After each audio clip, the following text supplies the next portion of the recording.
السلام علیکم ویورز، کیسے ہیں آپ سب لوگ؟ امید ہے سبھی لوگ خیر خیریت سے ہوں گے۔ تو چلتے ہیں اپنے ناول کی نئی قسط کی طرف۔ صرف ایک لمحے اس کے چہرے پر ہنسی بکھری تھی اور اس کے شکار کے چکر میں وہ بھی غائب ہو گئی۔ کاش وہ گولی نہ چلاتا تو کچھ پل اور اس حسین مکھڑے پر ہنسی کے جگنو جگمگاتے۔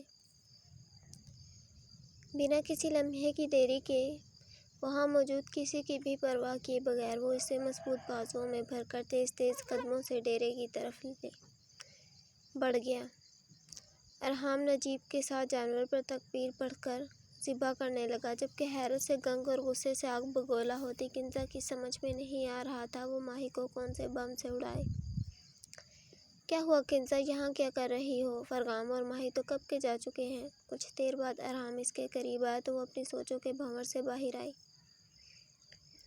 اپنی ہی سوچوں میں مگن اسے یہ خیال تک نہ رہا کہ وہ ماہی کو لے کر یہاں سے جا چکا ہے۔ ارحام نے ایک طنزیہ نظر اس کے آگ بگولا ہوتے چہرے کی طرف دیکھا، جہاں پریشانی کے آثار صاف نمایاں تھے۔ ارحام کی نظروں کے طنز نے اس کے غصے پر پیٹرول کا کام کیا، لیکن فی الحال وہ اس کے منہ نہیں لگنا چاہتی تھی۔ بھاگ کر وہ بھی ڈیرے کی طرف بڑھ گئی۔ ارحام ابھی بھی اسے ہی دیکھ رہا تھا۔ بھاگ لو کنزا بی بی، جہاں تک بھاگنا ہے۔ اب مجھے سب کچھ صاف صاف سمجھ آ گیا ہے۔ آخر بھائی اس لڑکی میں اتنی دلچسپی کیوں لے رہے ہیں؟ میں نے ان کی آنکھوں میں محبت کے ستارے دیکھ لیے ہیں۔ اب تمہارے خوابوں کی تکمیل ناممکن ہے۔ آج وہ صحیح معنوں میں پرسکون ہو گیا تھا۔ ڈاکٹر کے آ کر چیک کرنے پر فرغام شاہ چلے پیر کی بلی کی طرح کمرے کے باہر چکر کاٹ رہا تھا۔ کنزا اس کی بے چینی کو اچھی طریقے سے نوٹ کر رہی تھی، مگر کچھ بھی بولنے کی ہمت نہ تھی، اسی لیے خاموش کھڑی کھڑی دل ہی دل میں کڑھنے کا شوق پورا کر رہی تھی۔ گھبرانے کی کوئی بات نہیں ہے، وہ زیادہ ڈر گئی تھی، اسی وجہ سے بے ہوش ہو گئی ہے۔ شاید بہت حساس اور کمزور دل کی مالک ہے۔ میں نے انجیکشن لگا دیا ہے، وہ کچھ دیر میں ہوش آ جائے گی۔ لیڈی ڈاکٹر چند دوائیاں اور تسلی دے کر جا چکی تھی۔ سنو، فرغام شاہ کی گمبھیر آواز پر وہ بری طرح چونکی۔ جی؟ اپنی دوست کا دھیان رکھو، وہ ہمارے گھر کی مہمان ہے۔ ان کے ساتھ اگر کچھ بھی ہوا تو اس کے ذمہ دار صرف ہم لوگ ہوں گے۔ ہمیں لگا تھا آپ کو ہم سے زیادہ فکر ہوگی۔ گھر سے دور جا کر آپ میں کچھ تو احساس ذمہ داری آئی ہوگی، لیکن افسوس آپ ابھی بھی رتی برابر نہیں بدلی۔ اسے سخت سست سنا کر وہ خود وہاں سے چلا گیا، جبکہ کنزا جیسے کسی برے خواب سے جاگی۔ اوہ، میں تو بھول ہی گئی تھی، شاہ خاندان میں مہمانوں کا خود سے زیادہ خیال رکھا جاتا ہے۔ مطلب فرغام صاحب صرف اسی وجہ سے یہ سب کر رہے تھے اور میں نہ جانے کیا کیا سوچ رہی تھی۔ ماتھے پر ہاتھ مار کر وہ کچھ پرسکون ہوئی۔ بھائی، وہ دلاور خان کی گوٹھ سے ایک بزرگ آدمی آیا ہے، اس کی بیٹی کے ساتھ زیادتی ہوئی ہے اور جس نے زیادتی کی ہے اسے دلاور خان سپورٹ کر رہا ہے، اسی لیے وہ انصاف کی پکار لے کر ہمارے پاس آئے ہیں۔ وہ ڈیرے سے شاہ فیملی جانے کی تیاری کر رہا تھا، شاہ حویلی جانے کی تیاری کر رہا تھا جب ارحام تیزی سے اس کے پاس آیا، اور جو خبر اس نے سنائی اسے سن کر فرغام شاہ کا خون کھول گیا۔ عورت کے ساتھ زیادتی، عورت کی عزت کیا ہوتی ہے، کس طرح کرنی چاہیے، یہ بچپن سے اس کی ماں نے اسے سمجھایا تھا، اور عورت کے ساتھ زیادتی کرنے والا اس کی نظر میں کسی طور قابل معافی نہیں تھا۔ اس وقت بھی خون چھلکاتی آنکھیں کسی بہت برے انجام کا پتہ دے رہی تھیں۔ اس بزرگ آدمی کو ہمارے پاس بھیجو، ہم خود اس کے منہ سے سارا معاملہ سنیں گے، اور آپ اپنے آدمیوں کے ساتھ جا کر اس معاملے کی تہہ تک معلومات حاصل کریں اور زیادتی کرنے والے کو یہاں لے آئیں۔ وہ ہمارے پاس انصاف کے سوال لے کر آئے ہیں تو ہم انصاف ضرور کریں گے۔ گاڑی کی طرف بڑھتے قدم ڈیرے کی جانب واپس موڑ کر وہ اپنے کمرے میں چلا گیا۔ شاید آج رات وہ ڈیرے پر ہی رکے۔ وہ انصاف کے معاملے میں یوں ہی سخت تھا، جب بات انصاف کی آتی تھی تو اسے کچھ بھی سجھائی نہیں دیتا تھا۔ رات کے 12 بجے کے قریب وہ حویلی میں داخل ہوا تو میر شاہ کی گرجدار آواز نے اس کے قدموں کو آگے بڑھنے سے روکا۔ کیا ہوا ارحام؟ آج فرغام ڈیرے پر ہی رک گیا، اور صبح سارے گاؤں کو پنچایت میں کیوں بلایا ہے؟ وہ جانتا تھا سارے گاؤں میں دیے گئے بلاوے کی خبر ان کے کانوں تک ضرور جائے گی۔ بابا، وہ آج ایک آدمی دلاور خان کے گاؤں سے ہمارے پاس انصاف کے لیے آیا ہے۔ اسی سلسلے میں بھائی نے سارے گاؤں والوں کو پنچایت میں بلایا ہے۔ مختصر سارا معاملہ ان کے گوشے گزار کر وہ خاموش ہو گیا۔ ٹھیک ہے، جاؤ کھانا کھا کے سو جاؤ۔ دلاور خان کے نام پر وہ گہری سوچ میں ڈوب گیا۔ دلاور خان یہ دشمن بہت خاص تھا جو اس کے گناہوں سے اچھی طرح واقف تھا۔ ایک گہرا سانس لے کر اس نے بوجھل سانس خارج کیا۔ بیٹا، تم ہمارے ساتھ پنچایت نہیں جا رہی؟ نگین نے اسے خاموش اپنے کمرے میں بیٹھا دیکھا تو سوال کر دیا۔ صبح کھانا بھی اس نے بے دلی سے کھایا تھا۔ نہیں آنٹی، ہم نہیں جا رہے، ہمیں اپنی طبیعت ٹھیک نہیں لگ رہی۔ اس نے سہولت سے انکار کر دیا۔ ارے بیٹا، کیا ہوا؟ آگے بڑھ کر انہوں نے فکر مندی سے ماہی کے ماتھے پر ہاتھ رکھا۔ نارمل ٹمپریچر محسوس کر انہوں نے حیرت سے ماہی کی طرف دیکھا جس کے چہرے پر اضطراب کی کیفیت نمایاں تھی۔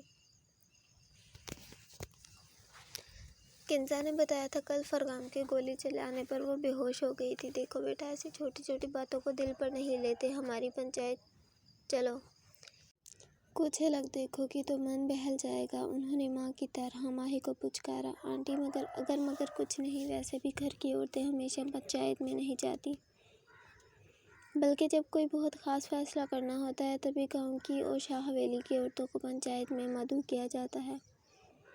آج تقریباً 2 سال بعد یہ دن آیا ہے۔ اگر تم آج نہیں گئی تو شاید پھر کبھی بھی ہماری پنچایت نہ دیکھ سکو۔ اسے زبردستی تیار ہونے کا بول کر وہ خود بھی تیار ہونے چلی گئی۔ میں اچھی تو لگ رہی ہوں نا ماں؟ اچھے سے تیار ہو کر وہ تیسری بار خود کو آئینے میں دیکھ رہی تھی۔ خورشیدہ نے اس کی نظر اتاری۔ ارے ہاں بھئی، چاند کا ٹکڑا لگ رہی ہے میری بچی۔ بس اللہ نظر بد سے بچائے۔ آخر میں ان کا لہجہ جس طرف اشارہ کر رہا تھا وہ خوب سمجھ رہی تھی۔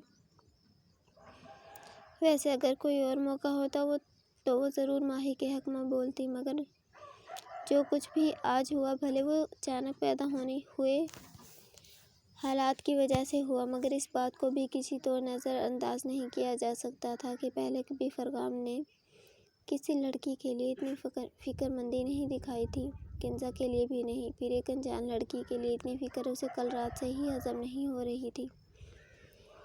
تبھی وہ صبح اور کل رات سے ہی ماہی سے ملنے نہیں گئی تھی۔ کھانے کی میز پر بھی کچھ نہ بولی۔ چلیں ماں؟ ہاں تم چلو، میں بس اپنی چادر لے کر آتی ہوں۔ ٹھیک ہے، وہ اس بات میں سر ہلاتی اپنے کمرے سے باہر آئی۔ ارے واہ! اسی وقت ارحام نہ جانے کہاں سے بوتل کے جن کی طرح نمودار ہو گیا۔ اتنا سج سنور کر کون سے فنکشن شو میں جانے کا ارادہ رکھتی ہو Kinza be be? Be be پر زور دے کر اس نے کنزا کے بناؤ سنگار کا سرتپا جائزہ لیا۔ تمہیں ہر جگہ اپنی ٹانگ اڑا کر مزہ آتا ہے۔ اسے دیکھتے ہی کنزا کا حلق تک کڑوا ہو گیا۔ میں اس گاؤں کی ہونے والی بڑی سرکار ہوں، فرغام سائی میرے ہونے والے شوہر ہیں، اور تمہارے لیے یہی بہتر ہوگا تم میرے عہدے کو پہچانو۔ اوہ اچھا بڑی سرکار، اچھا ہوا تم نے مجھے یاد دلا دیا، ورنہ مجھے تو معلوم ہی نہیں تھا تم یہاں کی ہونے والی بڑی سرکار ہو۔ ارحام نے اس کے جلے پر نمک چھڑکا۔ وہ پاؤں پٹک کر آگے بڑھی، وہ بھی کندھے اچکا کر باقی تیاریاں دیکھنے آگے بڑھ گیا۔ جب نظر سیڑھیاں اترتی ماہی پر پڑی، نیلے رنگ کی سادہ سی فراک، میک اپ سے پاک چہرہ، جھکی نظروں کے ساتھ خود کے گرد کالی چادر لپیٹے، وہ ہمیشہ ہی ارحام کو بہت بھلی لڑکی محسوس ہوتی تھی۔ اسے دیکھتے ہی ارحام کا دل احترام سے سر جھکانے کو کرتا، لیکن آج اسے دیکھتے ہی دل نے بھابھی ماں پکارنے کی خواہش کی۔ میرے بھائی کے لیے آپ جیسی لڑکی ہونی چاہیے۔ اگر میں صحیح سمجھ رہا ہوں تو آپ کو میری بھابھی ماں بننے سے کوئی نہیں روک سکتا۔ وہ خوش دلی سے مسکرایا۔ گاؤں کے سب سے بڑے گراؤنڈ میں آج پنچایت لگی تھی۔ ایک طرف عورتیں اور دوسری طرف مردوں کے کھڑے رہنے کا انتظام تھا۔ سفید کلف لگے شلوار سوٹ، سفید پگڑی، پشاوری چپل پہنے وہ شام سے گاؤں کے سردار کی چیئر پر براجمان تھا۔ دوسری چیئر پر میر شاہ اور گاؤں کے معزز آدمی بیٹھے تھے۔ ملزم کو بھی ارحام اور اس کے آدمی راتوں رات اٹھوا لائے تھے۔ دلاور کو جیسے ہی خبر ہوئی وہ بھی سر پر پاؤں رکھ کر پنچایت میں شامل ہونے آ گیا۔ گاؤں کے باقی آدمیوں کی طرح وہ بھی ایک طرف کھڑا تھا۔ شاہ حویلی کی عورتیں حجاب میں پردے کے پیچھے مجتمع تھیں۔ کارروائی شروع کی جائے۔ کارروائی کے نام پر فرغام شاہ کے اعصاب تن گئے۔ وہی بوڑھا آدمی چادر میں لپٹی اپنی بیٹی کو لے کر آگے بڑھا۔ سرکار، میں اپنی بیٹی کے ساتھ ہوئی زیادتی کا انصاف مانگنے آیا ہوں۔ میری بیٹی شادی شدہ ہے، اس کا ایک بیٹا بھی ہے۔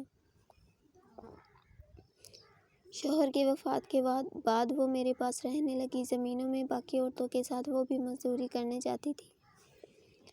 تب فقیر دادا نے اسے دیکھ لیا۔ کئی بار اس نے میری بیٹی کے راستے میں آ کر اشاروں سے اپنی طرف راغب کرنے کی کوشش کی، مگر میری بیٹی کے انکار پر 2 دن پہلے اس کے آدمی میری بیٹی کو اٹھا کر لے گئے اور اس سے آگے بوڑھا آدمی کچھ نہ بول پایا۔ بولتا بھی تو کیسے؟ بیٹی کی عزت چلی گئی تھی۔ ٹھیک ہے، فرغام شاہ کے 2 لفظوں نے بات ختم کی۔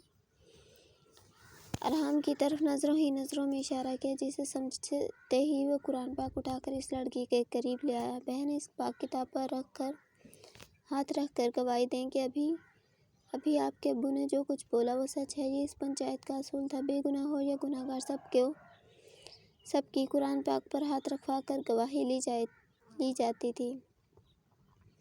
سر جھکا کر روتے ہوئے اس لڑکی نے خاموشی سے قرآن پاک پر ہاتھ رکھ کر اثبات میں سر ہلا دیا، اور بس یہی آخری کیل تھا جو تابوت میں ٹھونک دیا گیا۔ فقیر دادا کو لے کر آؤ، رعبدار آواز پورے گراؤنڈ میں گونجی۔ میر شاہ نے بھی جھٹکے سے اپنے بیٹے کی طرف دیکھا، اس قدر غصے میں شاید وہ کبھی آیا ہو۔ پردے کے پیچھے کھڑی ماہی کا ننھا سا دل بھی سہم گیا۔ فقیر دادا 2 آدمیوں کی نگرانی میں سینہ چوڑا کیے آگے آیا۔ آنکھوں میں غرور کا نشہ اور چہرے پر طنز مسکراہٹ سجی تھی، جسے دیکھ کر فرغام شاہ کا خون کھول گیا۔ تمہیں اپنی صفائی میں کچھ کہنا ہے؟ ہر کسی سے آپ جناب کہہ کر بات کرنے والا شاید آج پہلی بار کسی سے تمہیں جیسا لفظ استعمال کر رہا تھا۔ صفائی کیسی بھئی؟ میں قبول کرتا ہوں جو کچھ ان دونوں باپ بیٹی نے میرے خلاف بولا وہ سچ ہے۔ اسے نہ جانے کس بات کا غرور، کس بات کا گمان تھا، جب وہ فرغام شاہ کے سامنے سینہ چوڑا کیے اپنے اس طرح کے گھٹیا جرم کا اعتراف کر رہا تھا۔ دلاور خان نے ایک پل کے لیے فقیر دادا کی عقل پر ماتم کیا۔ جو چیز فقیر دادا کو پسند آتی ہے وہ یا تو اس کی دستری میں ہوتی ہے یا پھر برباد ہو جاتی ہے۔ اس لڑکی کی طرف دیکھ کر وہ طنزیہ ہنسا۔ تمہیں اندازہ بھی ہے تمہارے اس جرم کی کیا سزا ہو سکتی ہے؟ فرغام شاہ نے ایک بار پھر اس کے ماتھے پر افسوس کی کوئی لکیر رقم دیکھنا چاہی۔ ہاں؟ وہ اس طرح ہنسا جیسے فرغام شاہ نے اسے کوئی لطیفہ سنایا ہو۔ سزا؟ اس معاملے میں جو سزا ملتی ہے، ایسی سزا کے لیے تو فقیر دادا ہر دم تیار ہے۔ کروا دیں میری شادی اس لڑکی سے۔ ویسے بھی اس وقت میری 3 بیویاں ہیں، اس سے شادی کے بعد 4 پوری ہو جائیں گی۔ وہ نہ جانے کس گمان میں تھا۔ بوڑھا آدمی تڑپ اٹھا۔ نہیں سائیں نہیں، میں اپنی بیٹی کو خود پال سکتا ہوں، مگر میں نہیں چاہتا میری بچی کی شادی اس سے ہو۔ فرغام شاہ نے ہاتھ اٹھا کر اسے خاموش رہنے کا اشارہ دیا۔ پنچایت میں موجود لوگ بھی فرغام شاہ کو یہی مشورہ دے رہے تھے کہ وہ اس لڑکی کی شادی فقیر دادا سے کروا دے، اسی میں سب کی بھلائی ہے۔ کچھ پل سوچنے کے بعد وہ اپنی جگہ سے اٹھ کھڑا ہوا۔ اسے کھڑا دیکھ باقی سب بھی احتراماً کھڑا ہو گئے۔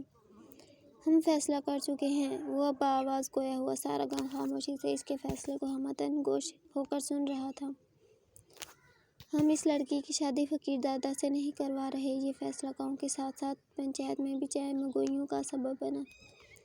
جو انسان عورت کی عزت کو نہیں سمجھتا، ایک لڑکی کی عزت کے ساتھ کھیلنے کے باوجود اسے کوئی پچھتاوا نہیں، وہ اسے شادی کے بعد کیا عزت دے گا؟ بوڑھے آدمی کا وجود خوشی سے کپ کپا گیا۔ تو پھر آپ اسے کیا سزا دیں گے مالک؟ گاؤں والوں میں سے ایک آدمی نے حیرت زدہ ہو کر سوال کیا، کیونکہ آج سے پہلے جس لڑکی کی عزت جو بھی مرد لوٹتا تھا، اس کی شادی اس آدمی سے کر دی جاتی تھی، اسے اس کے جرم کے مطابق سزا ملے گی۔ فرغام شاہ کے جواب پر پورا گاؤں ایک بار پھر حیرت زدہ ہو گیا۔